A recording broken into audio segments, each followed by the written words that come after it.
Hello बच्चों, good morning to all. This is your very on pen physician and biology guru doctor Anshuman Agarwal. Once again start करते हैं बच्चों। आज नया चैप्टर स्टार्ट हो रहा है बच्चों अपना 11th क्लास का। 11th क्लास में 3 चैप्टर्स हम कंप्लीट कर चुके हैं। फर्स्ट यूनिट हमारी चल रही है बच्चों diversity in the living world, the living world chapter, biological classification chapter और प्लांट किंगडम। ये 3 चैप्टर्स हमारे कंप्लीट हो गए 11th में। और 12th के अंदर बच्चों reproduction in organisms and sexual reproduction in flowering plants, जो कि आज इवनिंग में हमारा खत्म हो जाएगा। तो 2 चैप्टर्स वहां पर हमारे खत्म हो गए। टोटल 5 चैप्टर्स हमने बायोलॉजी की कंप्लीट कर लिए हैं ऑलमोस्ट, हम कह सकते हैं। और 6th चैप्टर आज हमारा स्टार्ट हो रहा है, that is animal kingdom. Animal kingdom chapter के साथ हमारी जो फर्स्ट यूनिट है 11th क्लास की वो भी कंप्लीट हो जाएगी बच्चों। तो एनिमल किंगडम स्टार्ट करेंगे, लेकिन एनिमल किंगडम स्टार्ट करने से पहले बच्चों एक बहुत बड़ा मिसकंसेप्शन, एक गलत फहमी, एक कंफ्यूजन जो एनिमल किंगडम चैप्टर के साथ जुड़ा हुआ रहता है। मैं इतने सालों से बच्चों को पढ़ा रहा हूँ, हर साल देखता हूँ कि स्टूडेंट्स को ये गलत फहमी रहती है। और उस गलत फहमी का रीजन आप नहीं है, आपकी गलती नहीं कि आपको कंफ्यूजन रहता है। लेकिन ज्यादातर प्लेटफॉर्म्स या हम कहें कि कोचिंग्स जो है उनका जो कंटेंट होता है, मटेरियल जो होता है बच्चों, उसमें आप देखेंगे कि जो प्रोटोजोआ टॉपिक है, ज्यादातर जगह, मैं ये नहीं कह रहा हूँ सबने ऐसा कर रखा है, लेकिन काफी बड़े प्लेटफॉर्म्स ने भी ऐसा कर रखा है कि अपने मॉड्यूल्स में, शीट्स में प्रोटोजोआ वाले टॉपिक को किसकी स्टार्टिंग में पढ़ा रखा होता है, एनिमल किंगडम की शुरुआत में पढ़ाया हुआ होता है बच्चों। तो उसकी वजह से बच्चों को क्या लगता है कि भाई प्रोटोजोआ जो है वो हमें किस में इंक्लूड करना है या किस में इंक्लूड होता है, एनिमल किंगडम के अंदर इंक्लूड होता है, जो आपकी सबसे बड़ी गलतफहमी है, गलत है बच्चों। ऑलरेडी हम बायोलॉजिकल क्लासिफिकेशन की बात कर चुके हैं बच्चों। वहां पर हमने डिस्कशन किया था, 5 किंगडम क्लासिफिकेशन की बात करी थी। तो प्रोटोजोआ जो है बच्चों, जो प्रोटोजोन्स हैं वो कभी भी एनिमल किंगडम में इंक्लूड नहीं किए जाते, वो किंगडम प्रोटिस्टा में आते हैं।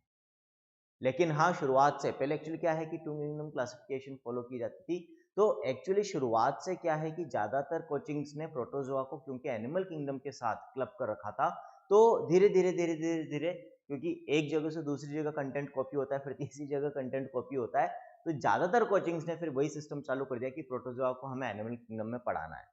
और बाय चांस यदि मान लो नीट में क्वेश्चन आ जाए कि प्रोटोजोआ बिलोंग टू, और पहला ऑप्शन हुआ किंगडम एनिमेलिया, दूसरा हुआ किंगडम प्रोटिस्टा, तो बच्चा क्या करता है, उसको सबसे पहले ये क्लिक करता है कि यार मैंने शीट के अंदर क्या पढ़ा था, प्रोटोजोआ एनिमल किंगडम वाले टॉपिक के अंदर पढ़ा था, तो प्रोटोजोआ किंगडम एनिमेलिया को बिलोंग करेगा, और वो टिक कर जाता है एनिमल किंगडम को बच्चों, और वहां पर आपका आंसर गलत हो जाता है। तो इस चीज का पहले तो ध्यान रखें कि प्रोटोजोआ इंक्लूड नहीं होते। अब ये कंफ्यूजन दूर कैसे होगा, आपके दिमाग में डाउट आएगा कि सर नहीं हो भी तो सकता है प्रोटोजोआ इंक्लूड होते हो। तो बच्चों एनिमल किंगडम को जब भी हम डिफाइन करेंगे, सबसे पहली कंडीशन एनिमल किंगडम में किसी भी मेंबर के इंक्लूड होने के लिए क्या जरूरी है, वो मल्टी सेलुलर होना चाहिए। एनिमल किंगडम में सिर्फ और सिर्फ मल्टी सेलुलर ऑर्गेनिजम्स ही इंक्लूड होते हैं।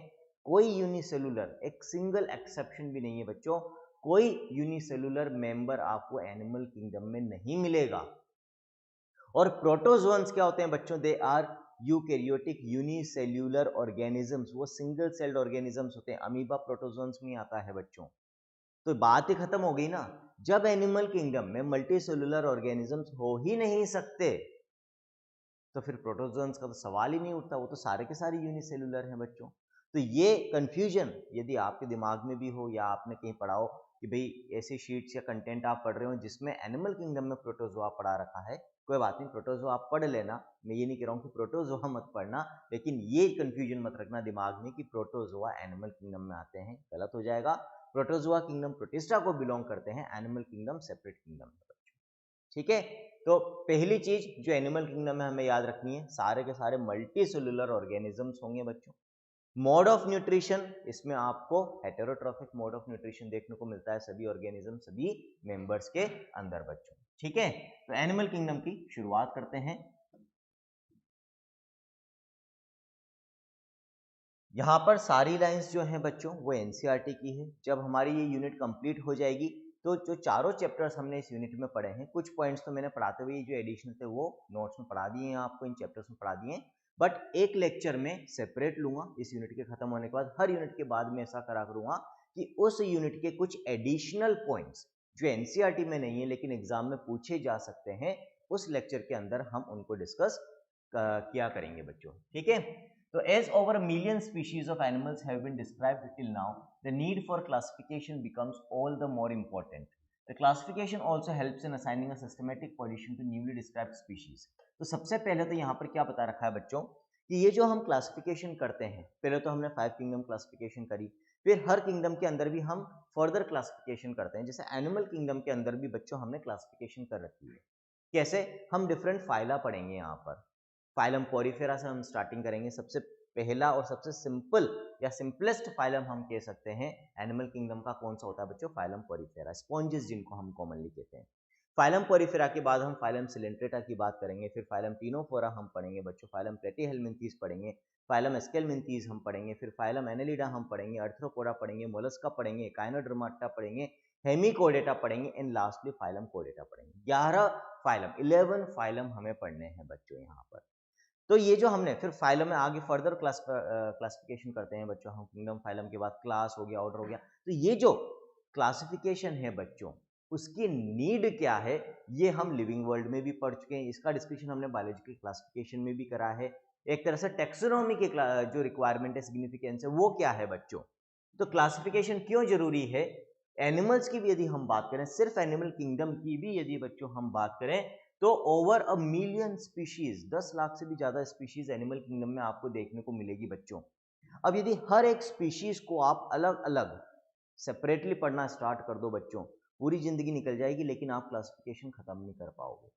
तो स्टडी को आसान बनाने के लिए, क्लासिफिकेशन ऑफ एनिमल्स को, ऑर्गेनिजम्स को आसान बनाने के लिए हमने पूरा एक क्लासिफिकेशन सिस्टम डिवाइस किया, टेक्सोनॉमी का सिस्टम डिवाइस किया है बच्चों. ठीक है, तो दैट इज द नीड कि हमें जो लिविंग वर्ल्ड की स्टडी उसको आसान बनाना है, इसीलिए हमने क्लासिफिकेशन सिस्टम बनाया बच्चों. Classification also helps in assigning a systematic position to newly described species. Already taxonomy के steps हम living world में डिस्कस कर चुके हैं बच्चों की. सबसे पहले कोई भी नया ऑर्गेनिज्म हमें मिलता है, डिस्कवर होता है, तो हम सबसे पहले कैरेक्टराइजेशन करते हैं, फिर आइडेंटिफिकेशन करते हैं, क्लासिफिकेशन करते हैं, नोमेनक्लेचर करते हैं बच्चों. तो यदि कोई भी न्यूली डिस्कवर्ड ऑर्गेनिज्म का भी हमें प्रॉपर क्लासिफिकेशन करना है, प्रॉपर असाइनमेंट करना है कि हाँ कि भाई ये इस ग्रुप को बिलोंग करेगा, तो उसके लिए एक प्रॉपर टेक्सोनोमिक प्रोसेस, क्लासिफिकेशन का प्रोसेस होना, सिस्टम होना जरूरी है बच्चों. इसीलिए क्लासिफिकेशन का सिस्टम बनाया गया. अब एनिमल किंगडम में जो हम फर्दर क्लासिफिकेशन करते हैं कि भाई किनको हम फाइलम पोरिफेरा में रखेंगे, किनको हम फाइलम सिलेंट्रेटा में रखेंगे, किसको हम टिनोफोरा में रखेंगे, इन सो ऑन, वो कुछ क्राइटेरिया पर डिपेंड करेगा, कुछ कैरेक्टर्स पर डिपेंड करेगा बच्चों. तो बहुत सारे ऐसे कैरेक्टर्स हैं जिनका एनालिसिस कर कर ही हम मेंबर को एक पर्टिकुलर ग्रुप के अंदर क्लासिफाई करते हैं या असाइन करते हैं. एनिमल किंगडम में वो कौन से कैरेक्टर्स हैं, वो कौन से फैक्टर्स हैं जिसके बेसिस पर क्लासिफिकेशन की जाती है, वो इस चैप्टर का सबसे पहला टॉपिक है, that is basis of classification. तो बेसिस ऑफ क्लासिफिकेशन में हम क्या देखेंगे कि भाई वो कौन कौन से बेसिस हैं, वो कौन कौन से फैक्टर्स हैं, वो कौन कौन से कैरेक्टर्स हैं जिनके बेसिस पर एनिमल किंगडम की क्लासिफिकेशन की जाती है इनटू डिफरेंट फाइला. और ये मैं ऐसा मानता हूं बच्चों, हर साल कहता हूं कि ये टॉपिक जो है बेसिस ऑफ क्लासिफिकेशन इस चैप्टर का सबसे इंपॉर्टेंट टॉपिक है बच्चों. हमारे समय इस चैप्टर से काफी क्वेश्चंस आते थे, भर भर के 10 से ज्यादा क्वेश्चंस आते ही आते थे, और वो आधे से ज्यादा क्वेश्चंस उसमें से एनसीईआरटी के बाहर से होते थे. इसीलिए एनिमल किंगडम बहुत ज्यादा डिटेल में हमें पढ़ना पड़ता था. इनफैक्ट जब मैंने टीचिंग स्टार्ट करी थी करीब 10-11 साल पहले बच्चों, तो शुरुआत के 4-5 साल मैंने भी एनिमल किंगडम को बहुत ज्यादा, हद से ज्यादा डिटेल में पढ़ाया है ना. लेकिन अब क्योंकि ट्रेंड चेंज हो गया है, पिछले 5 साल के यदि हम नीट पेपर्स देखें बच्चों, तो एनिमल किंगडम से मुश्किल से 3-4 क्वेश्चन से ज्यादा कभी नहीं आए हैं. और जो क्वेश्चंस आ रहे हैं मोस्टली एनसीईआरटी से आ रहे हैं बच्चों. यदि कोई क्वेश्चन ज्यादा से ज्यादा कोई एक आध क्वेश्चन कभी कभार एनिमल किंगडम में एनसीईआरटी के बाहर से आता है, और यदि आता है तो वो ऐसा आता है कि कोई बच्चा उसको नहीं कर पाता है, चाहे आपने कितना ही बाहर से पढ़ रखा हो बच्चों.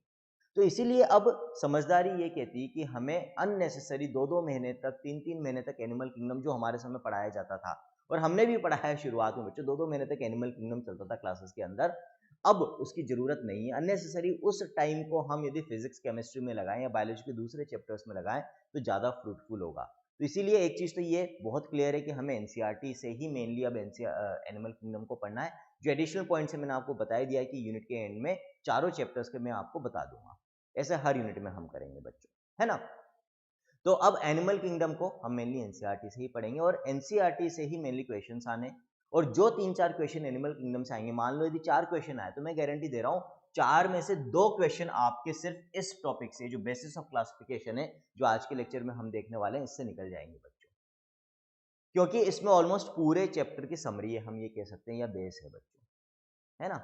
दूसरी चीज, वो बच्चे जो इस लाइव लेक्चर को बाद में हमारे यूट्यूब चैनल पे देख रहे हैं या देखने वाले हैं, उनको मैं बता दूं कि यदि आप लोग भी लाइव लेक्चर्स अटेंड करना चाहते हो और लेक्चर्स के साथ साथ ये सारे नोट्स डाउनलोडेबल फॉर्म में आप एक्सेस करना चाहते हो, साथ में प्रैक्टिस क्वेश्चंस चाहते हो, एक्सक्लूसिव डाउट सॉल्विंग ग्रुप में आप एड होना चाहते हो बच्चों, हमारी गाइडेंस में, मेरी गाइडेंस में, मेरी टीम की गाइडेंस में डायरेक्टली यदि आप अपनी तैयारी करना चाहते हो, तो सोचिंग ऐप आपको डाउनलोड करनी होगी प्ले स्टोर से, और वहां पर जो कोर्सेज हैं बच्चों, उनमें अपने आप को एनरोल करना होगा। बाकी सिर्फ लेक्चर्स आपको देखने हो तो आप चैनल पे भी देख सकते हैं, बट लाइव लेक्चर्स का एक्सेस उन्हीं बच्चों को होगा जिन्होंने कोर्सेज में अपने आप को एनरोल कर रखा है बच्चों।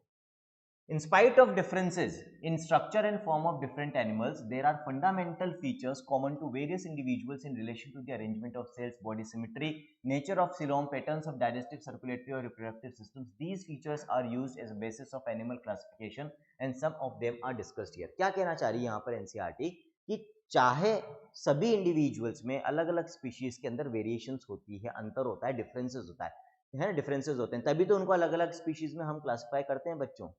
एक स्पीशीज के मेंबर्स एक दूसरे को रिजेंबल करते हैं लेकिन दूसरी स्पीशीज से अलग होते हैं, लेकिन फिर भी काफी मेंबर्स या इंडिविजुअल्स हम कह सकते हैं किंगडम के ऐसे होते हैं जिनमें अलग अलग स्पीशीज के मेंबर्स भी आपस में कुछ कॉमन कैरेक्टर्स रखते हैं।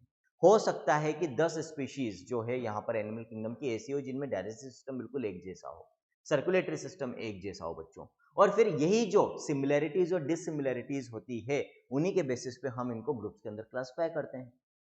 वो इंडिविजुअल्स है, वो स्पीशीज जिनमें ज्यादा कैरेक्टर्स कॉमन में होंगे, उनको उठाकर हम एक फाइलम के अंदर रख देंगे। अरे यार, ये सारे पोरिफेरा वाले कैरेक्टर्स रखते हैं, इस स्पीशीज में भी पोरिफेरा के कैरेक्टर्स हैं, पोरिफेरा में डाल दो। यार, इस स्पीशीज में भी पोरिफेरा के कैरेक्टर्स ज्यादा हैं, इसको भी पोरिफेरा में डाल दो। अरे यार, ये तीसरी स्पीशीज, इसमें भी पोरिफेरा के कैरेक्टर्स ज्यादा हैं, इसको पोरिफेरा में डाल दो।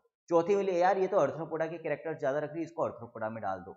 तो इस तरह से एक ही फाइलम के अंदर आपको कई स्पीशीज देखने को मिलेगी बच्चों। अब ये क्लासिफिकेशन हम किन क्राइटेरिया के बेसिस पर करते हैं, किन फैक्टर्स या कैरेक्टर्स के बेसिस पर करते हैं, वो इस टॉपिक के अंदर बच्चों अपने को पढ़ना है। सबसे पहला क्राइटेरिया है ना, सबसे बेसिक क्राइटेरिया जो हमें क्लासिफिकेशन ऑफ एनिमल किंगडम में कंसिडर करना होता है, that is levels of organisation. Levels of organisation. अब ये लेवल्स ऑफ ऑर्गेनाइजेशन क्या है बच्चों? पहली चीज तो मैंने क्लियर कर ही दी है कि एनिमल किंगडम के अंदर सिर्फ और सिर्फ मल्टी सेलुलर ऑर्गेनिजम्स या मेंबर्स ही आएंगे, इसमें तो कोई डाउट है ही नहीं हमें। अब ये जो मल्टी सेलुलर मेंबर्स हैं, हम भी एनिमल किंगडम में आते हैं, तो इनके अंदर मल्टी सेलुलर मैंने बोला है तो पूरी बॉडी किसकी बनी हुई है? सेल्स की बनी हुई है। अब ये जो सेल्स का कलेक्शन है बच्चों, एनिमल किंगडम के अंदर हर मेंबर की बॉडी किसका कलेक्शन है? सेल्स का कलेक्शन है। इनका ऑर्गेनाइजेशन किस लेवल पे हो रखा है? सिर्फ सेल्स एक लूज कलेक्शन के फॉर्म में प्रेजेंट है, या सेल्स ऑर्गेनाइज हो गई हैं मिलकर टिश्यू के फॉर्म में, डिफरेंट टिश्यूज बना रही है और टिश्यूज के फॉर्म में अलग अलग काम कर रही है, या टिश्यूज भी फर्दर ऑर्गेनाइज होकर ऑर्गन्स बना रहे हैं और जो मेंबर है, जो एनिमल है, उसकी बॉडी में ऑर्गन्स के लेवल पर काम हो रहा है, या हम जैसे हमारे अंदर कई ऑर्गन्स आपस में मिलकर ऑर्गन सिस्टम बना रही है, जैसे डाइजेस्टिव सिस्टम, बहुत सारे ऑर्गन्स मिलकर डाइजेस्टिव सिस्टम बना रहे हैं बच्चों, बहुत सारे ऑर्गन्स मिलकर सर्कुलेटरी सिस्टम बना रहे हैं, बहुत सारे ऑर्गन्स मिलकर एक्सक्रीटरी सिस्टम बना रहे हैं बच्चों। कई ऑर्गन्स जब एक साथ काम करते हैं, जैसे किडनी, यूरेटर, यूरिनरी ब्लैडर, है ना, ये सब आप सब क्या ऑर्गन्स है, ये सब मिलकर जब काम करती है तो एक्सक्रीटरी सिस्टम बनता है बच्चों, हमारा ऑर्गन सिस्टम बनता है बच्चों। तो भाई किस लेवल तक की ऑर्गेनाइजेशन एनिमल के अंदर है, उसको हम कहते हैं लेवल्स ऑफ ऑर्गेनाइजेशन। सिर्फ सेल्स तक का ही डिफरेंशिएशन प्रेजेंट है, सेल्स फर्दर टिश्यू में ऑर्गेनाइज्ड नहीं है, उसको हम कहेंगे सेल्यूलर लेवल। 4 लेवल्स मिलेंगे बच्चों हमें। सबसे सिंपल लेवल कौन सा होगा? Cellular level. सेल्यूलर लेवल का मतलब मल्टीपल सेल्स तो है, मल्टी सेल्यूलर तो है एनिमल, लेकिन सारा काम सिर्फ सेल्स के लेवल पे हो रहा है इंडिविजुअली, सेल्स कलेक्ट होकर टिश्यू के फॉर्म में ऑर्गेनाइज्ड नहीं है। टिश्यू, ऑर्गन, ऑर्गन सिस्टम सब समझते हैं, लिविंग वर्ल्ड में भी मैं ऑलरेडी समझा चुका हूं बच्चों, तो बार बार ये बहुत बेसिक है, 6th क्लास में आ जाता है, ऑर्गन क्या होती है, ऑर्गन सिस्टम क्या होता है, टिश्यू क्या होता है, पता होना चाहिए, है ना। और फिर भी नहीं हो तो भाई पूछ लेना, बता दो, आप कमेंट सेक्शन में बोल देना कि सर मेरे को नहीं पता, मैं बता दूंगा, है ना। तो ऐसा भी नहीं कह रहा हूं कि मैं नहीं बताऊंगा, लेकिन मैं ये एक्सपेक्ट करता हूं कि एटलीस्ट इतना पता होगा। तो यदि कोई एनिमल ऐसा है जिसके अंदर सेल्स फर्दर टिश्यू, ऑर्गन या ऑर्गन सिस्टम में ऑर्गेनाइज्ड नहीं है, तो उसका लेवल ऑफ ऑर्गेनाइजेशन क्या कहा जाएगा? सेल्यूलर लेवल ऑफ ऑर्गेनाइजेशन कहा जाएगा बच्चों। और ये जो सेल्यूलर लेवल ऑफ ऑर्गेनाइजेशन है, ये किसके अंदर देखने को मिलता है बच्चों? हमें ये हमें फर्स्ट जो पहला जो फाइलम है एनिमल किंगडम का, दैट इज फाइलम पॉरीफेरा, जिनको हम स्पॉन्जेस भी कहते हैं बच्चों, उनके अंदर देखने को मिलता है। आगे बात समझ में? 4 लेवल से, पहला सेलुलर लेवल समझ में आ गई। तो सारा काम जो हो रहा होगा फाइलम पॉरीफेरा में, वो सेल्स के लेवल पे हो रहा है। जो डिवीजन ऑफ लेबर है, सेल्स अलग अलग काम करने के लिए स्पेशलाइज्ड होती है। कोई सेल फूड को स्टोर करेगी, कोई सेल फूड को ट्रांसपोर्ट करेगी, है ना। इस तरह से अलग अलग काम करेगी वहां पर सेल्स। क्लियर? लेकिन टिश्यूज आपको वहां नहीं मिलेंगे, या फर्दर ऑर्गन्स आपको वहां पर नहीं मिलेगी, ऑर्गन सिस्टम्स नहीं मिलेंगे। नेक्स्ट लेवल ऑफ ऑर्गेनाइजेशन जो हमें एनिमल किंगडम के अंदर देखने को मिलता है, that is tissue level of organisation. तो अब समझ में आ गई होगी चीजें। टिश्यू लेवल किन एनिमल्स के अंदर हम बोलेंगे? जिनमें एक जैसे ओरिजिन की सेल्स और फंक्शन या स्ट्रक्चर में भी हो सकता है वो सिमिलर हो, आपस में मिलकर कोई एक काम कर रही है। जैसे हमारी बॉडी में बच्चों, एनिमल किंगडम में हम कहते हैं मेनली 4 तरह के टिश्यूज देखने को मिलते हैं। नर्वस टिश्यू, ठीक है, muscle tissue, epithelial tissue, connective tissue. ठीक, टिश्यू की डेफिनेशन क्या होती है? ओरिजिन, स्ट्रक्चर और फंक्शन में सिमिलर सेल्स जब एक साथ कलेक्ट होकर एक पर्टिकुलर काम करने के लिए एक दूसरे के कोऑर्डिनेशन में काम करती है, तो उस कलेक्शन ऑफ सेल्स को हम एक टिश्यू कहते हैं। फॉर एग्जांपल, मसल टिश्यू में जितनी भी सेल्स होगी वो सब मिलकर एक मसल की तरह काम करेगी, कंट्रैक्शन रिलैक्सेशन का काम करेगी बच्चों। नर्वस टिश्यू की जो सेल्स होगी वो ट्रांसमिशन ऑफ इंफॉर्मेशन का काम करेगी। आ रही है बात समझ में? तो ये टिश्यू की डेफिनेशन होती है। अब ऐसे एनिमल्स जिनमें सेल्स टिश्यू के फॉर्म में तो ऑर्गेनाइज हो गई है और अलग अलग टिश्यू अपना अपना काम कर रहे हैं, लेकिन फर्दर टिश्यूज मिलकर ऑर्गन नहीं बना रहे हैं। जैसे जब हम डाइजेस्टिव सिस्टम पढ़ेंगे बच्चों, तो वहां पर हमारी जो एलिमेंट्री केनाल है, डाइजेस्टिव ट्रैक्ट है, या डिफरेंट ऑर्गन है, उन सबका स्ट्रक्चर भी हम पढ़ेंगे।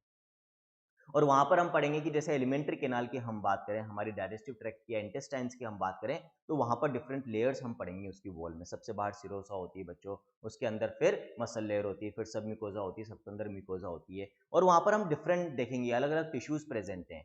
कहीं पर कनेक्टिव टिश्यू प्रेजेंट है वॉल में, कहीं पर एपिथेलियल टिश्यू प्रेजेंट है, कहीं पर मसल टिश्यू प्रेजेंट है, कहीं पर नर्वस टिश्यू भी प्रेजेंट है वॉल के अंदर। चारों टिश्यूज आपको वॉल के अंदर मिलते हैं, और चारों टिश्यूज मिलकर वहां पर ऑर्गन्स बना रहे हैं, इंटेस्टाइन बना रहे हैं, एलिमेंट्री केनाल बना रहे हैं, डाइजेस्टिव ट्रैक्ट बना रहे हैं बच्चों। तो जब एक से ज्यादा टाइप के टिश्यूज मिलकर एक ऑर्गन बनाते हैं जो कोई एक स्पेसिफिक काम कर रही होती है, तो हम कहते हैं कि वहां पर ऑर्गन लेवल ऑफ ऑर्गेनाइजेशन। लेकिन एनिमल किंगडम में कुछ फाइलम ऐसे हैं जहां पर सेल्यूलर लेवल के ऊपर तो वो चले गए, एडवांस्ड हो गए, मतलब सेल्स टिश्यू के फॉर्म में तो ऑर्गेनाइज्ड है, लेकिन अभी तक ऑर्गन के फॉर्म में ऑर्गेनाइज्ड नहीं हुए हैं टिश्यूज। तो ऐसा लेवल ऑफ ऑर्गेनाइजेशन जहां पर बॉडी में आपको टिश्यूज तो मिल जाएंगे लेकिन ऑर्गन्स नहीं मिलेगी, ध्यान रखना, वो कहलाएगा टिश्यू लेवल ऑफ ऑर्गेनाइजेशन। क्या कहलाता है? Tissue level of organisation. कौन से 2 फाइलम में आपको टिश्यू लेवल ऑफ ऑर्गेनाइजेशन देखने को मिलेगा? सबसे सिंपलेस्ट फाइलम कौन सा था? पहला फाइलम जो हम पढ़ते हैं बच्चों एनिमल किंगडम में, दैट इज फाइलम पॉरीफेरा। उसमें सेलुलर लेवल ऑफ ऑर्गेनाइजेशन मैंने आपको बताया है। उससे नेक्स्ट जो 2 फाइलम है, phylum Coelenterata and phylum Ctenophora, इनके अंदर आपको टिश्यू लेवल ऑफ ऑर्गेनाइजेशन देखने को मिलेगा। क्या मिलेगा बच्चों? Tissue level of organisation. Further advancement हुआ एनिमल किंगडम में, जो नेक्स्ट फाइलम आया उसके अंदर टिश्यूज ऑर्गेनाइज हो गए ऑर्गन्स में, लेकिन ऑर्गन सिस्टम में ऑर्गेनाइज नहीं हुए। तो जो नेक्स्ट लेवल ऑफ ऑर्गेनाइजेशन है, that is organ level of organisation, वो कौन से फाइलम में देखने को मिलेगा? जो चौथा फाइलम है, 4th फाइलम है बच्चों। हम किस सीक्वेंस में चल रहे हैं? ये जो हमने फाइलम्स को सिक्वेंशियली ऑर्डर कर रखा है बच्चों, अरेंज कर रखा है, ये मेनली एडवांसमेंट के बेसिस पे, एवोल्यूशन के बेसिस पे है। सबसे पहला जो एनिमल किंगडम में इवॉल्व हुआ था phylum, that was phylum Porifera. सबसे पहले ये बने थे एनिमल किंगडम में, है ना। उसके बाद फिर हम ये मानते हैं कि सिलेंट्रेट्स, देन टिनोफोर्स, इस तरह से इवोल्यूशन हो रहा है। और जैसे जैसे हम आगे जब पढ़ेंगे बच्चों अलग अलग फाइलम, अभी बेसिस ऑफ क्लासिफिकेशन भी हम देखेंगे, तो एक चीज आपको रियलाइज हो जाएगी कि जैसे जैसे हम नीचे के फाइलम से ऊपर के फाइलम की तरफ चलेंगे, तो फीचर्स ज्यादा कॉम्प्लेक्स होते जाते हैं, ज्यादा एडवांस्ड होते जाते हैं बच्चों। तो इवोल्यूशन इसी डायरेक्शन में चल रहा है, जिस डायरेक्शन में, जिस सीक्वेंस में हम सारे फाइलम पढ़ रहे हैं। तो पहले 3 फाइलम की बात होगी। फाइलम पोरिफेरा के अंदर cellular level of organisation, Coelenterata and Ctenophora के अंदर टिश्यू लेवल ऑफ ऑर्गेनाइजेशन। जो नेक्स्ट फाइलम है बच्चों, फाइलम प्लेटीहेल्मिन्थीज, उसमें ऑर्गन लेवल ऑफ ऑर्गेनाइजेशन आपको याद रखना है। याद रखना है ऑर्गन लेवल ऑफ ऑर्गेनाइजेशन। और उसके बाद के फिर जितने भी फाइला हैं बच्चों, फाइलम एस्केलमिन्थीज से लेकर फाइलम कोडेटा तक, Aschelminthes, Annelida, Arthropoda, Mollusca, Echinodermata, Hemichordata and कोडेटा, इन सभी के अंदर आपको क्या देखने को मिलेगा? Organ system level of organization. मतलब ऑर्गन्स मिलकर ऑर्गन सिस्टम्स बना रही है, digestive system, circulatory system, different systems बना रही है, और उस लेवल पर डिवीजन ऑफ लेबर हो रहा है। जो काम का बंटवारा हो रहा है वो ऑर्गन सिस्टम्स के लेवल पे हो रहा है, इंडिविजुअल के अंदर, एनिमल के अंदर। That is known as organ system level of organisation. तो ये 4 लेवल्स ऑफ ऑर्गेनाइजेशन क्या होते हैं और कौन कौन से फाइलम में कौन सा लेवल ऑफ ऑर्गेनाइजेशन मिलता है, हमें पता होना चाहिए बच्चों। आई थिंक ये वाला जो फर्स्ट पॉइंट है बच्चों, बेसिस ऑफ क्लासिफिकेशन का, लेवल्स ऑफ ऑर्गेनाइजेशन, ये सबको क्लियर हो गया होगा। इसमें कोई भी डाउट हो बच्चों, आप लोग बता सकते हो। क्लियर है? ठीक है, डाउट हो बेटा कमेंट में मेंशन कर देना। एक बार अब एनसीईआरटी ने क्या पढ़ रखा है, देखो एनसीईआरटी ने चीजें बहुत रैंडम हैफेजर्ड वे में दे रखी है, लेकिन क्योंकि अब डायरेक्टली एनसीईआरटी की लाइंस उठकर बेटा एग्जाम में आ रही है, इसीलिए डायरेक्टली हम भी एनसीईआरटी की लाइंस से ही पढ़ते हैं। लेकिन आपकी ईज ऑफ स्टडी के लिए चीजें इजीली याद हो जाए, समझ में आ जाए, इनको हमने पॉइंट वाइज डिवाइड कर दिया, प्रॉपर पॉइंट्स में सेग्रीगेशन मैंने कर दिया है। ये पूरा सेग्रीगेशन मैं खुद करता हूं बच्चों, मतलब ये जो पॉइंट्स डिफाइन कि हाँ की फर्स्ट पॉइंट कौन सा होगा, सेकंड कौन सा होगा, ये खुद मैं करता हूं। और इस तरह से डिवीजन किया जाता है पॉइंट्स का कि हाँ कौन सी 2 लाइनें एक साथ आएगी, ताकि वो कनेक्टेड हो। ऐसा नहीं होना चाहिए, ऐसे नहीं है पॉइंट्स बनाने का ये मतलब नहीं कि हर एक लाइन को हमने एक पॉइंट बना दिया हो। कई जगह आप देखेंगे 3 लाइनें एक साथ मिलकर एक पॉइंट होता है, तो उसकी एक सिग्निफिकेंस होती है कि हाँ कि भाई यहाँ पर तीनों लाइनों को आप एक पॉइंट के फॉर्म में पढ़ोगे तो ही वो चीज अच्छे से समझ में आएगी, क्योंकि वो कनेक्टेड होती है लाइन्स कई जगह पर। ठीक है, तो ये पॉइंट वाइज नोट्स आपके बहुत काम आने वाले हैं। दो all members of animalia are multicellular, all of them do not exhibit the same pattern of organization of cells। देखो एक डाउट तो आपका यही क्लियर हो गया होगा यहाँ पर फर्स्ट पॉइंट के अंदर। क्या कह रहा है ये फर्स्ट पॉइंट, कि जितने भी मेंबर्स हैं बच्चों, जितने भी मेंबर्स हैं एनिमेलिया के, लिखा हुआ है though all members of Animalia are क्या है, मल्टीसेल्यूलर। खुद एनसीईआरटी कह रही है ना कि सभी मेंबर्स एनिमल किंगडम के क्या होते हैं बच्चों, मल्टीसेल्यूलर होते हैं। ठीक है, तो क्लियर, लेकिन सब में same pattern of organisation of cells नहीं होगा। कुछ में सेल सिर्फ सेल लेवल पर ही ऑर्गेनाइज्ड है, कुछ में टिश्यू लेवल पे, कुछ में ऑर्गन लेवल पे और कुछ में organ system. 4 levels of organisation देखने को मिलेंगे। फॉर एग्जाम्पल इन स्पॉन्जेस, सबसे पहला लेवल ऑफ ऑर्गेनाइजेशन इस पॉइंट में आपको दे रखा है बच्चों। ठीक है, the cells are arranged as loose cell aggregates, that is they exhibit, क्या है पहला level of organisation, that is cellular level of organisation, है ना। पहला लेवल ऑफ ऑर्गेनाइजेशन इस पॉइंट के अंदर दे रखा है। आप अपने नोट्स में इसको 1 मार्क कर लेना बच्चों। ये नोट्स आज जो एनिमल किंगडम के हैं ये आज अपलोड हो जाएंगे, क्योंकि अभी सुबह 4 बजे उठकर ही बच्चों मैंने सारा काम करा इन नोट्स का, तो इसलिए आज ये अभी टीम को मैं नहीं दे पाया। 10-11 बजे जब टीम आ जाएगी तो इनको अपलोड कर देगी। ठीक है, तो अभी पढ़ लो शांति से। फॉर एग्जाम्पल इन स्पॉन्जेस, तो स्पॉन्जेस के अंदर कौन सा लेवल ऑफ ऑर्गेनाइजेशन है, cellular level of organization, discussion already अपन कर चुके हैं। Some division of labour occur among the cells, तो यहां पर यदि काम में बंटवारा होगा तो वो किसके लेवल पे होगा, सेल्स के लेवल पे, क्योंकि टिश्यू ऑर्गन और ऑर्गन सिस्टम तो है ही नहीं बच्चों। ठीक है, फिर सेकेंड लेवल ऑफ ऑर्गेनाइजेशन किसमें देखने को मिलता है बच्चों, यहां पर एनसीईआरटी ने सिर्फ सिलेंट्रेट्स लिख रखा है, लेकिन आप सिलेंट्रेट्स के साथ साथ क्या ऐड कर लोगे बच्चों, यहां पर टीनोफोरा भी, फाइलम टीनोफोरा। ठीक है, फाइलम टीनोफोरा के अंदर भी आपको टिश्यू लेवल ही देखने को मिलेगा। तो 2 फाइलम ऐसे होते हैं, Coelenterates and Ctenophora. The arrangement of cells is more complex, relatively ज्यादा कॉम्प्लेक्स लेवल ऑफ ऑर्गेनाइजेशन देखने को मिलेगा। Here the cells performing the same function are arranged into tissues. Cells किस फॉर्म में अरेंज्ड है बच्चों, टिश्यूज के फॉर्म में अरेंज्ड होती है।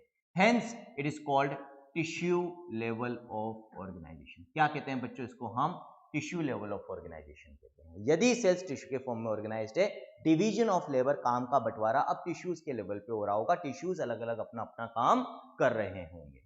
ठीक है, next a still higher level of organisation, that is organ level of organisation. तीसरा लेवल है बच्चों ऑर्गेनाइजेशन का। It is exhibited by the members of Platyhelminthes and other higher phyla where tissues are grouped together to form organs each specialized for a particular function। अब यहाँ पर again NCERT ने थोड़ा सा आपको कंफ्यूज कर रखा है कि ये प्लेटीहेल्मिन्थीज और कुछ अदर हायर फाइला में मिलता है, लेकिन आप सिर्फ और सिर्फ क्या याद रखोगे बच्चों यहाँ पर कि ये सिर्फ प्लेटीहेल्मिन्थीज में देखने को मिलता है। क्यों? क्योंकि उसके बाद हमें क्या याद रखना है कि उसके बाद के जितने फाइला हैं उन सब में आपको क्या मिलेगा, organ system level of organisation. Again यहाँ पर एक गड़बड़ कर रखी है एनसीईआरटी ने, in animals like Annelida start कर रखा है, लेकिन इसके पहले जो एस्केलमिन्थीज हैं बच्चों वो भी ऐड कर लो, है ना। तो एस्केलमिन्थीज के अंदर, एनिलिडा के अंदर, आर्थ्रोपोडा के अंदर, मोलस्का के अंदर, एकाइनोडर्मेटा के अंदर, इसके बाद यहां पर एक और फाइलम मिस कर रखा है हेमिकोडेट्स के अंदर, हेमिकोडेट्स के अंदर, एंडकोडेट्स के अंदर, ये जितने भी फाइला हैं बच्चों इन सभी में आपको क्या देखने को मिलेगा, organ system level of organisation देखने को मिलेगा। That is the fourth level of organisation. ठीक है, आगे बात समझ में। तो बच्चों ये 4 लेवल्स ऑफ ऑर्गेनाइजेशन समझ में आए नहीं आए? यदि आगे हो बच्चों तो एक बार क्लियर लिख दो कि सर हमें क्लियर है ये चारों लेवल्स ऑफ ऑर्गेनाइजेशन, ताकि फिर हम आगे बढ़ सकें।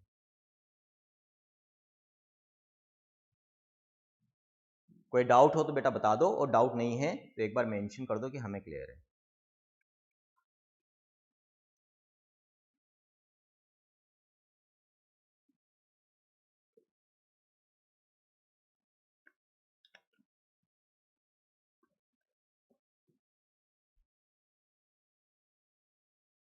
चलो भाई क्लियर है, आगे बढ़ते हैं।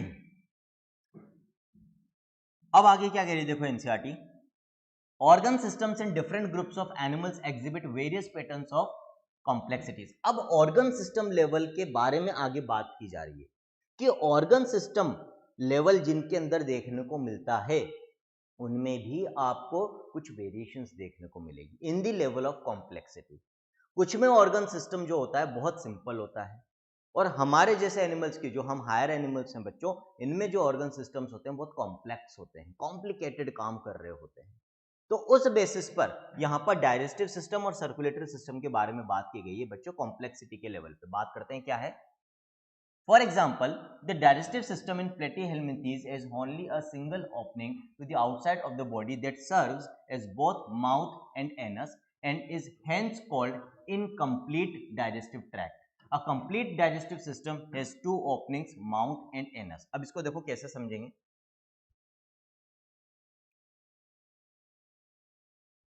थोड़ी सी जगह चाहिए मेरे को, हाँ यहाँ पर, ठीक है। क्या कहा है यहाँ पर एनसीईआरटी ने कि यदि हम प्लेटीहेल्मिन्थीज की बात करें तो प्लेटीहेल्मिन्थीज में बच्चों ध्यान रखना, जब हम पढ़ेंगे फाइलम प्लेटीहेल्मिन्थीज में आपको बताऊंगा कि वहां पर कुछ मेंबर्स में तो डाइजेस्टिव ट्रैक्ट होती ही नहीं है ना। और कुछ मेंबर्स ऑफ द प्लेटीहेल्मिन्थीज जिनमें डाइजेस्टिव ट्रैक्ट होती है, उनमें कैसी डाइजेस्टिव ट्रैक्ट होती है, मान लो ये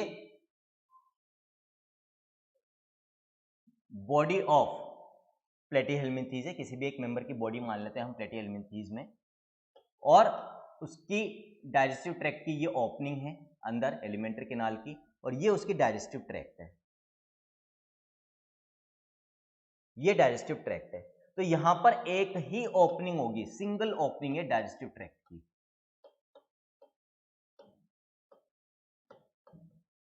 single opening of digestive tract, this is digestive tract.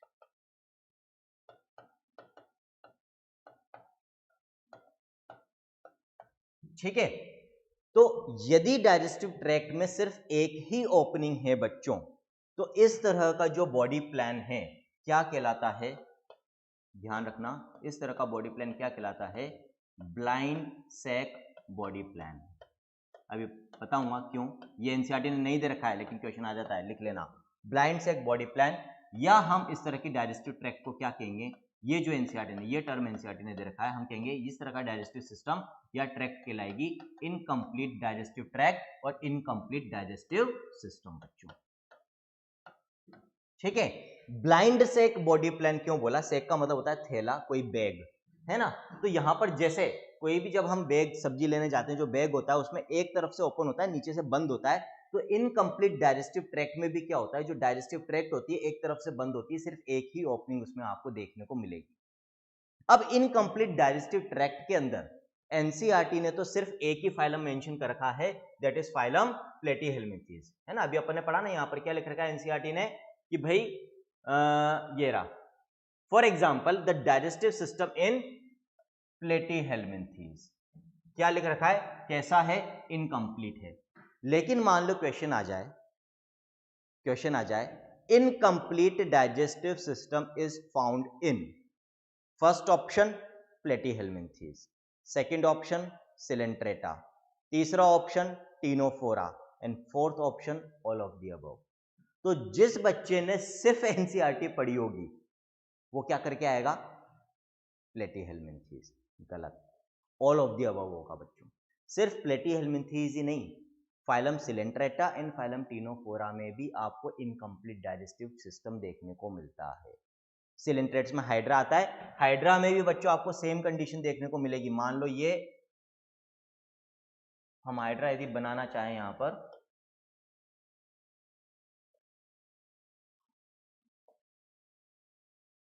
है ना, ये टेंटिकल्स, तो उसमें भी जो एलिमेंट्री कैनाल होती है बच्चों, उसमें एक ही ओपनिंग होती है, इसी ओपनिंग से फूड अंदर जाता है और इसी ओपनिंग से वेस्ट मटेरियल बाहर भी निकाला जाता है। आगे बात समझ में, ठीक है। एक ही ओपनिंग माउथ और एनस दोनों का काम करती है इनकम्प्लीट डाइजेस्टिव सिस्टम के अंदर। तो 3 फाइलम के अंदर मिलेगा, ना कि सिर्फ एक फाइलम में। तो ये चीज भी आप नोट्स के अंदर ऐड करोगे, ठीक है। तो इनकम्प्लीट डाइजेस्टिव सिस्टम यदि कोई आपसे पूछे, तो जहां पर मैंने ये डायग्राम बनाया है आपको समझाने के लिए, यहीं पर मैं लिख रहा हूं बच्चों कि 3 फाइलम के अंदर आपको मिलेगा ये फाइलम सिलेंट्रेटा जिसमें हाइड्रा आता है बच्चों, दूसरा फाइलम टीनोफोरा, सारे फाइलम हम आगे पढ़ेंगे, एंड तीसरा फाइलम प्लेटीहेल्मिंथीज। ये 3 फाइलम में आपको इनकम्प्लीट डाइजेस्टिव सिस्टम देखने को मिलता है। इनकम्प्लीट डाइजेस्टिव सिस्टम को हम ब्लाइंड सैक बॉडी प्लान भी बोलते हैं। क्यों बोलते हैं समझा दिया है बच्चों। अब प्लेटीहेल्मिंथीज के ऊपर के जो फाइला हैं बच्चों, फ्रॉम एस्केल्मिंथीज से लेकर हमारे तक कोडेट्स तक, क्या मिलेगा आपको, हमारे तक मिलेगा आपको कंप्लीट डाइजेस्टिव सिस्टम। अब उसमें भी अपन सिंपल कोई एक बॉडी बना लेते हैं किसी भी एनिमल की, है ना। मान लो ये एस्केल्मिंथीज का कोई वर्म है, फाइलम एस्केल्मिंथीज। प्लेटीहेल्मिंथीज के बाद आता है एस्केल्मिंथीज को हम फाइलम निमेटोहेल्मिंथीज भी कहते हैं, निमेटोडा भी कहते हैं, राउंड वर्म्स भी कहते हैं, वर्म्स ही होते हैं। तो मैंने फाइलम एस्केल्मिंथीज यानी कि राउंड वर्म्स में से किसी एक वर्म की बॉडी बना दी। अब इसकी यदि हम डाइजेस्टिव ट्रैक्ट देखेंगे बॉडी के अंदर, तो उसकी एक ओपनिंग तो इधर है ना, ये पूरी उसकी डाइजेस्टिव ट्रैक्ट होगी, ये पूरी उसकी डाइजेस्टिव ट्रैक्ट होगी बच्चों, इस तरीके से एक एंड से लेकर दूसरे एंड तक, और दूसरी ओपनिंग दूसरे एंड पे होगी। एक एंड माउथ की तरह बिहेव करेगा और दूसरा एंड बच्चों एनस की तरह बिहेव करेगा, इसकी तरह, एनस की तरह बिहेव करेगा। तो ये जो बॉडी प्लान है जिसमें कंप्लीट डाइजेस्टिव ट्रैक्ट होती है, 2 अलग अलग ओपनिंग्स होगी, माउथ अलग एनस अलग। यदि एक ही ओपनिंग माउथ और एनस का काम कर रही है, क्या कहलाएगा, इनकम्प्लीट डाइजेस्टिव सिस्टम या ब्लाइंड सैक बॉडी प्लान। यदि 2 अलग अलग ओपनिंग्स है बच्चों, तो अब ये क्या कहलाएगा, this will be called as tube within tube body plan और कंप्लीट डाइजेस्टिव ट्रैक्ट। आगे बात समझ में, tube within tube body plan और complete digestive tract. Tube within tube क्यों का है, अभी ध्यान से इस बॉडी प्लान को देखो आपको ऐसा नहीं लग रहा बाहर एक ट्यूब है लंबी और उसके अंदर हमने एक और होलो ट्यूब रख दी है, तो देखने में ऐसा लगता है कि एक के अंदर एक ट्यूब रखी हुई है, इसीलिए इस बॉडी प्लान को हम tube with in tube body plan भी कहते हैं। फाइलम प्लेटीहेल्मिंथीज के ऊपर जितने भी फाइला हैं बच्चों, उन सभी में आपको ये tube with in tube body plan यानी कि कंप्लीट डाइजेस्टिव ट्रैक्ट देखने को मिलेगी। तो हम क्या लिख सकते हैं, फ्रॉम एस्केल्मिंथीज फ्रॉम एस्केलमिंथीज टू कॉर्डेट्स, है ना। जितने भी एस्केलमिंथीज, सबसे जो हाईएस्ट फाइलम है, एडवांस्ड फाइलम है, सबसे ऊपर वो कॉर्डेट्स होता है। तो एस्केलमिंथीज से लेकर कॉर्डेट्स तक जितने भी फाइला हैं, सभी में आपको tube with in tube body plan यानी कि कंप्लीट डाइजेस्टिव ट्रैक्ट यानी कि सिस्टम देखने को मिलता है। ठीक है, आ गया ये वाला पॉइंट समझ में। तो अगेन यहाँ पर एनसीईआरटी ने इनकम्प्लीट इंफॉर्मेशन दे रखी थी, तो वो हमने कंप्लीट कर ली है। अब कोई दिक्कत यहाँ पर हमें नहीं होनी चाहिए बच्चों। ये दोनों चीजें याद रखेंगे, incomplete and complete digestive system. ठीक, इसी तरह से जैसे डाइजेस्टिव सिस्टम की कॉम्प्लेक्सिटी में डिफरेंसेस यहाँ पर बता रखे हैं एनसीईआरटी ने, उसी तरह से बच्चों सर्कुलेटरी सिस्टम की कॉम्प्लेक्सिटी में भी आपको डिफरेंसेस देखने को मिलेंगे। कुछ में तो सर्कुलेटरी सिस्टम है ही नहीं, जैसे डाइजेस्टिव सिस्टम में आपने यदि ध्यान दिया हो, अभी तक आपका क्वेश्चन आ जाना चाहिए था बच्चों, आप लोग सोचते थोड़ा सा कम हो, क्रिटिकल थिंकिंग कम है आप लोगों की। अब मैं ये एक्सपेक्ट कर रहा था कि आपका क्वेश्चन आना चाहिए था यहाँ पर डाइजेस्टिव सिस्टम में। क्या क्वेश्चन आना चाहिए था कि सर आपने सारे फाइलम में बता दिया कि किसमें कौन सा डाइजेस्टिव सिस्टम होगा, किसमें इनकम्प्लीट, किसमें कंप्लीट, लेकिन फाइलम पोरिफेरा का कहीं नाम ही नहीं है यहाँ पर। क्यों?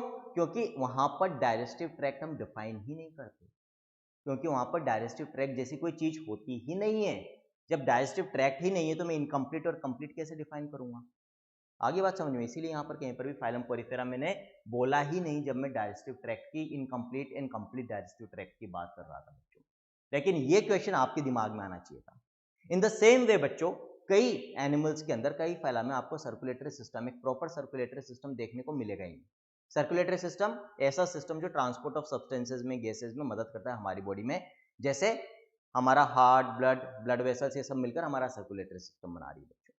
ऐसा सर्कुलेटरी सिस्टम आपको फाइलम पोरिफेरा में नहीं मिलेगा, आपको फाइलम सिलेंट्रेटा में नहीं मिलेगा, आपको फाइलम टिनोफोरा में नहीं मिलेगा, इनफैक्ट प्लेटीहेलमिन्थीज में नहीं मिलेगा और एस्केलमिन्थीज में भी नहीं मिलता है बच्चों। ऑलमोस्ट हम कह सकते हैं, है ना। कहां से स्टार्टिंग होती है सर्कुलेटरी सिस्टम की? फाइलम एनेलिडा से पहली बार चालू होता है सर्कुलेटरी सिस्टम, यदि हम सर्कुलेटरी सिस्टम की बात करें। लेकिन वहां से भी फाइलम एनेलिडा से लेकर फाइलम कोर्डेटा तक कितने फाइलम है बच्चों? Annelida, Arthropoda, Mollusca, echinodermata, hemichordata, Chordata, 6 phylum है। 6 के 6 में आपको एक जैसा सर्कुलेटरी सिस्टम देखने को नहीं मिलेगा, वहां पर भी वेरिएशन है। 2 तरह का सर्कुलेटरी सिस्टम आपको इन 6 फाइलम में देखने को मिलेगा। कुछ में आपको मिलेगा open type of circulatory system और कुछ में आपको देखने को मिलेगा closed type of circulatory system. पहले डिफरेंसेस देख लेते हैं कि भाई ओपन और closed type of circulatory system का मीनिंग क्या होता है ना। तो यहां पर हम समझेंगे, थोड़ी सी खाली जगह लेकर, ये रही। तो बच्चों मान लो ये ऑर्गेनिज्म की बॉडी है ना, ये आउटर बॉडी वॉल है, अंदर सर्कुलेटरी सिस्टम है। अब पहला जो मिसकंसेप्शन है, अगेन यहां पर आप गड़बड़ करते हो डेफिनेटली, ज्यादातर बच्चे यहां पर भी एक बहुत बड़ा ब्लंडर करते हैं। जब भी मैं हर बार बच्चों से सवाल करता हूं, पहली बार जब मैं उनको ये टॉपिक पढ़ाता हूं ओपन और क्लोज सर्कुलेटरी सिस्टम का, और मैं उनसे पूछता हूँ कि क्योंकि आप लोग बच्चों इसके बारे में 9th-10th में भी पढ़ते हो, 9th में भी एनिमल किंगडम आता है बच्चों, है ना, वहां पर भी थोड़ा सा इसके बारे में बात करते हो आप। तो जब भी मैं ये सवाल करता हूँ आपकी प्रीवियस नॉलेज के बेसिस पर, तो आप लोग पहला डिफरेंस क्या बताते हैं ओपन और क्लोज सर्कुलेटरी सिस्टम में? कि सर क्लोज सर्कुलेटरी सिस्टम में तो हार्ट और ब्लड वेसल्स होते हैं, है ना, लेकिन ओपन सर्कुलेटरी सिस्टम में हार्ट और ब्लड वेसल्स नहीं होते। तो आज से ये चीज दिमाग से निकाल दो, दोनों तरह के सर्कुलेटरी सिस्टम में आपको हार्ट भी मिलेगा मोस्टली और ब्लड वेसल्स भी मिलेगी। तो फिर डिफरेंस क्या है, अच्छे से समझना। पहले मैं आपको ओपन सर्कुलेटरी सिस्टम बता रहा हूं। ओपन सर्कुलेटरी सिस्टम में भी बच्चों आपको एक पंपिंग ऑर्गन तो मिलेगी, पंपिंग ऑर्गन यानी कि हार्ट जैसा स्ट्रक्चर तो मिलेगा। क्यों? क्योंकि जब तक पंपिंग ऑर्गन नहीं होगी, ब्लड को पुश करने वाली ऑर्गन नहीं होगी, पूरी बॉडी के थ्रू ब्लड सर्कुलेट नहीं होगा, एक ही जगह पड़ा रहेगा। यदि ब्लड एक ही जगह पड़ा रहेगा बच्चों, तो मान लो उस जहां पर ब्लड पड़ा हुआ है वहां के आसपास की जो सेल्स है उसने उसमें से ऑक्सीजन ले ली, उन सेल्स ने अपने काम के न्यूट्रिएंट्स ले लिए और CO2 और वेस्ट मटेरियल ब्लड में डाल दिया। अब यदि ब्लड लगातार फ्लो नहीं कर रहा है, सर्कुलेट नहीं कर रहा है, नाम ही क्या है सर्कुलेटरी सिस्टम, एक जगह पड़ा हुआ है, तो पहली बात तो वो सर्कुलेटरी सिस्टम नहीं कहलाएगा। और यदि मान लो पड़ा हुआ भी है, तो फिर एक चीज बताओ, एक बार जब उसमें से सारी ऑक्सीजन सेल्स कंज्यूम कर लेगी तो फिर फ्रेश ऑक्सीजन वहां पर कहां से आएगी? तो लगातार ब्लड का फ्लो होना जरूरी है ना, ताकि जो यूज्ड ब्लड है, इम्प्योर ब्लड है, जिसमें से ऑक्सीजन और न्यूट्रिएंट्स काम में आगे, वो आगे चला जाए वापस से, ताकि उसको रिप्लेनिश किया जा सके, उसमें वापस से ऑक्सीजन और न्यूट्रिएंट्स रिच उसको बनाया जा सके। बच्चों आई नहीं है बात समझ? तो सर्कुलेशन तो जरूरी है, और ब्लड को फ्लो करवाने के लिए एक पंपिंग ऑर्गन होना जरूरी है जो उसको पुश करे, पंप करे, है ना। और वो काम कौन करता है? हार्ट करता है। तो ओपन सर्कुलेटरी सिस्टम हो या क्लोज्ड हो, पंपिंग ऑर्गन तो होगा, हार्ट तो होगा बच्चों, है ना। तो मान लो ये ओपन सर्कुलेटरी सिस्टम है, ये हार्ट है। अब ये हार्ट क्या करेगा? मान लो इस डायरेक्शन में ब्लड को पुश कर रहा है, तो फिर ब्लड वेसल्स भी होगी, ये ब्लड वेसल्स है मान लो। तो ब्लड वेसल्स के अंदर क्या होगा बच्चों? ब्लड फ्लो करेगा, ब्लड फ्लो करेगा। लेकिन कुछ बॉडी में कुछ दूरी पर जाकर ये ब्लड वेसल्स बॉडी कैविटी के अंदर ओपन हो जाएगी, कंटिन्यूअसली प्रेजेंट नहीं होगी ब्लड वेसल्स। ये डिफरेंस होता है open and close circulatory system में। ओपन सर्कुलेटरी सिस्टम में ब्लड वेसल्स ब्लड को बॉडी कैविटी के अंदर रिलीज कर देती है। तो अब इनके अंदर जो अभी ये ब्लड फ्लो कर रहा था, मान लो ये ब्लड है जो इन ब्लड वेसल्स में फ्लो कर रहा था बच्चों, वो अब कहां पर रिलीज हो जाएगा? बॉडी कैविटी के अंदर रिलीज हो जाएगा, भर जाएगा बॉडी कैविटी में। ठीक है, आगे और ब्लड वेसल्स दूसरी तरफ भी, यहां पर भी ब्लड वेसल्स होगी, क्योंकि यहां पर हार्ट लगातार पंप कर रहा है ब्लड को, तो ये जो ब्लड यहां पर है इसमें एक इनर्शिया, एक मोमेंटम बना हुआ होगा, जिसकी वजह से ये ब्लड इधर फिर से एंटर करेगा और यहां से एंटर होकर फिर इस हार्ट में पहुंचेगा, ये फिर इधर पुश करेगा। तो लगातार सर्कुलेशन तो चल रहा है इस डायरेक्शन में, लगातार ऐसे सर्कुलेट तो हो रहा है ब्लड, लेकिन बीच में क्योंकि ब्लड वेसल्स कैविटी के अंदर ओपन हो रही है, तो ये ब्लड निकलकर बॉडी कैविटी में भर जाता है। और क्योंकि यहां पर ब्लड बॉडी कैविटी के अंदर भर गया है, तो बॉडी की जो सेल्स है बच्चों, वो डायरेक्टली, जैसे ये बॉडी वॉल है, तो इसकी जो सेल्स है वो डायरेक्टली किसके कांटेक्ट में, या इनके कांटेक्ट में डायरेक्टली कौन आ रहा है? ब्लड इनके डायरेक्ट कांटेक्ट में आ रहा है। तो ये दूसरा डिफरेंस ओपन और क्लोज सर्कुलेटरी सिस्टम में होता है। क्योंकि ओपन सर्कुलेटरी सिस्टम में ब्लड बॉडी कैविटी में भरा होता है, तो बॉडी की जो सेल्स है वो डायरेक्टली इस ब्लड के कांटेक्ट में होती है। याद रखना, आई नहीं आई बात समझ में? अभी हम बेसिस ऑफ क्लासिफिकेशन में आगे बॉडी कैविटी वाला पॉइंट भी पढ़ेंगे बच्चों। बॉडी कैविटी के लिए हम टर्म यूज करते हैं सीलोम। क्या करते हैं? Coelom, COELOM, coelom. और क्योंकि यहां पर जो ब्लड है बच्चों वो बॉडी कैविटी में भरा हुआ है, तो ब्लड के लिए हम टर्म यूज करते हैं बच्चों हीम, HAEM, हीम या हीमो। बॉडी कैविटी के लिए हम वर्ड यूज करते हैं सिलोम। तो ये कैविटी अब क्या कहलाएगी? बॉडी कैविटी हीमोसिलोमिक कैविटी या हीमोसिलोम। और ये जो फ्लूइड है बच्चों, जो ब्लड है, हीमोसिलोमिक फ्लूइड, ओपन सर्कुलेटरी सिस्टम में जो ब्लड होता है उसको हम हीमोसिलोमिक फ्लूइड भी कहते हैं। क्यों? क्योंकि वो बॉडी कैविटी में भरा हुआ है बच्चों।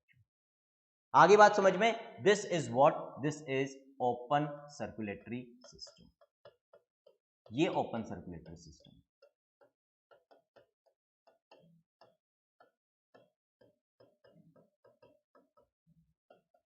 है ना।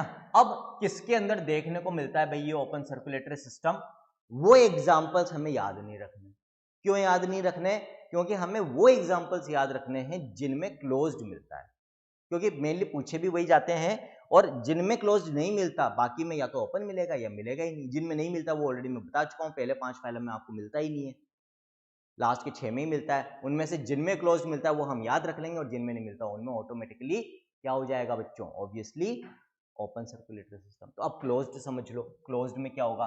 तो क्लोज्ड को भी इसी डायग्राम से समझेंगे ताकि कंपैरिजन इजी हो जाएगा। सेम तरह का डायग्राम यूज करेंगे। Again body wall. अब क्लोज सर्कुलेटरी सिस्टम की हम बात कर रहे हैं। क्लोज सर्कुलेटरी सिस्टम में भी क्या होगा बच्चों? हार्ट तो होगा, जरूरी है, उसके बिना पंपिंग हो ही नहीं सकती। ये हार्ट है ना, ये इधर मान लो पुश कर रहा है ब्लड को, ये ब्लड वेसल्स। लेकिन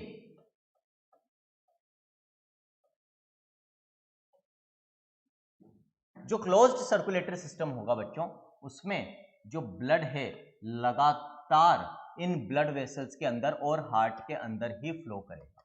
कभी भी हार्ट और ब्लड वेसल्स का ये जो पूरा सिस्टम नेटवर्क बना हुआ है, इसके बाहर बॉडी कैविटी के अंदर नहीं आएगा। देखो अब बॉडी कैविटी खाली है, उसमें ब्लड नहीं भरा हुआ है बच्चों। लगातार ब्लड हार्ट, हार्ट से ब्लड वेसल्स यहाँ पर डिवाइड होती है, छोटी छोटी ब्लड वेसल्स कैपिलरीज बनाती है, फिर वापस से इस तरह से ये सर्कुलेशन चलता रहता है बच्चों।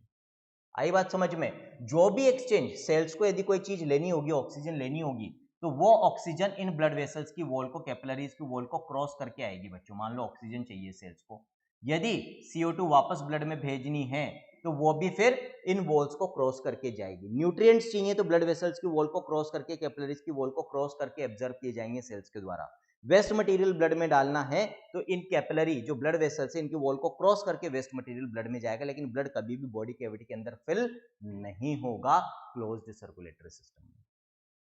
तो हार्ट और ब्लड वेसल्स देखो दोनों में है बच्चों, दोनों के अंदर है बच्चों, लेकिन डिफरेंस ये है, एक में जो सर्किट है वो कंप्लीट नहीं होता है, बीच में ब्लड वेसल्स खुली भी होती है और ब्लड बॉडी कैविटी में भरा हुआ होता है, इसमें ऐसा देखने को नहीं मिलता। तो ये जो यहां पर हमने सिस्टम बनाया, this is what, this is closed circulatory system. आगे बात समझ में? एग्जाम्पल्स हमें इसके याद रखने हैं, तो 3 एग्जाम्पल्स हमें याद रखने हैं जिनके अंदर आपको क्लोज सर्कुलेटरी सिस्टम देखने को मिलेगा बच्चों। फाइलम एनेलिडा, फाइलम एनेलिडा जिसमें अर्थवर्म आता है बच्चों, वो फाइलम होता है, ये पढ़ेंगे आगे। फाइलम एनेलिडा, लेकिन इसमें एक एक्सेप्शन है, एनसीईआरटी ने नहीं दे रखे एक्सेप्शंस। एक्सेप्शन है बच्चों यहां पर, एक्सेप्ट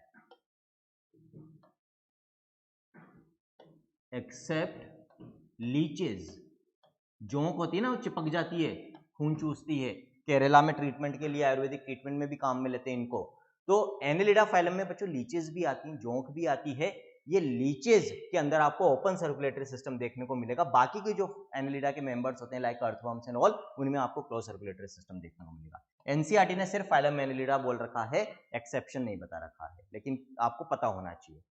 फिर बच्चों फाइलम मोलस्का जो है, फाइलम मोलस्का जो है उसके ऑलमोस्ट सभी मेंबर्स में, ज्यादातर मेंबर्स में ओपन सर्कुलेटरी सिस्टम मिलता है, लेकिन फाइलम मोलस्का में एक क्लास होती है, class Cephalopoda, Cephalopoda of phylum Mollusca, phylum Mollusca है ना। तो फाइलम मोलस्का की जो क्लास सिफेलोपोडा है उसके अंदर भी आपको क्लोज्ड सर्कुलेटरी सिस्टम देखने को मिलेगा, बाकी मेंबर्स ऑफ मोलस्का में ओपन होता है। अब ये क्लास सिफेलोपोडा में कौन आता है बच्चों, आप याद रख सकते हो, ऑक्टोपस लाइक मोलस्क है ना, ऑक्टोपस के जैसे जो मोलस्कन एनिमल्स है वो सब क्लास सिफेलोपोडा में आते हैं। याद कैसे रखोगे बच्चों, ये सिफेलो वर्ड और पोडा वर्ड अब बार बार आएंगे एनिमल किंगडम में। सिफेलो वर्ड जहां भी आ जाए इसका मतलब होता है हेड, पोडा वर्ड जहां भी हो जाए उसका मतलब होता है लेग्स।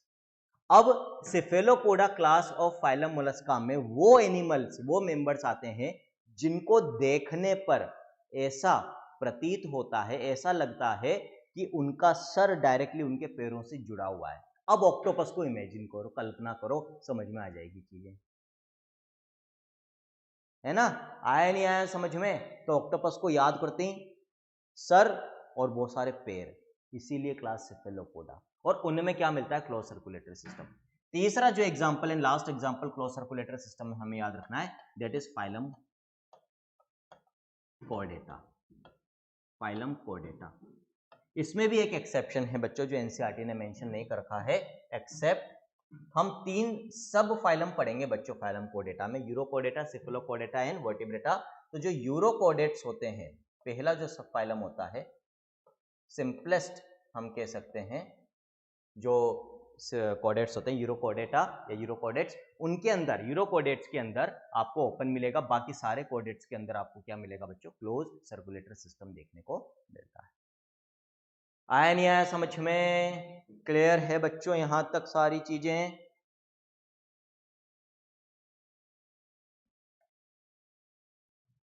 है ना। तो डाइजेस्टिव सिस्टम भी देख लिया अपन ने, इनकम्प्लीट, कंप्लीट और सर्कुलेटरी सिस्टम के बारे में भी हमने बात कर ली बच्चों। अब एक बार एनसीईआरटी देख लेते हैं क्या लिख रही है यहाँ पर। Similarly, the circulatory system may be of 2 types. Open type in which the blood is pumped out of the heart and the cells and tissues are directly bathed in it. देखो खुद एनसीईआरटी लिख रही है कि open type में heart होता है, blood को हार्ट पंप करता है और सेल्स और टिश्यूज डायरेक्टली उसमें नहाती है, यानी कि उसके कांटेक्ट में होती है। बाथेड इन का मतलब उसमें डूबी हुई होती है या उसके कांटेक्ट में होती है। Closed type in which the blood is circulated through a series of vessels of varying diameters, arteries, veins and capillaries, अलग अलग ब्लड वेसल्स होती है सर्कुलेटरी सिस्टम में, हम पढ़ेंगे बच्चों।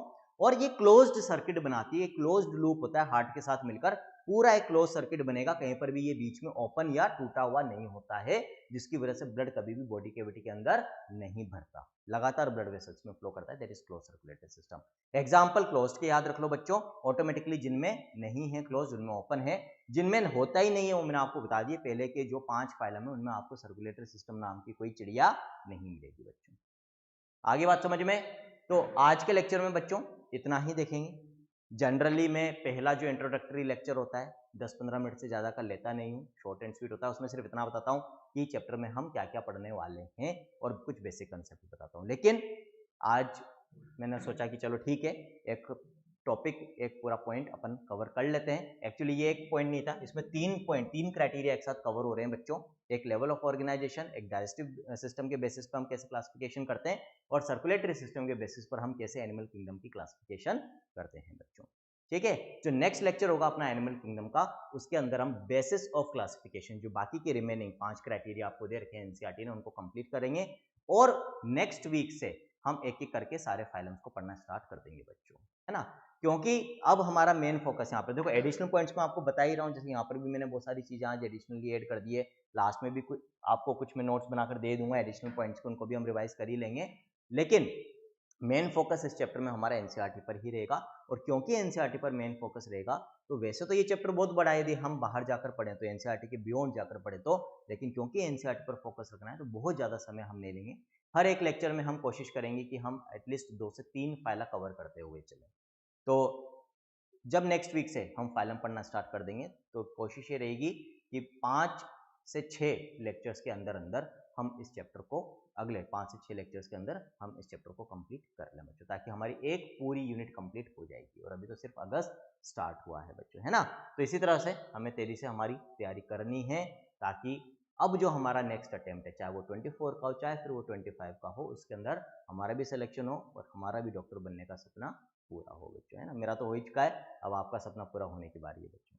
This is all in this lecture from my friend, mentor and motivator doctor Anshuman, signing off. Thank you.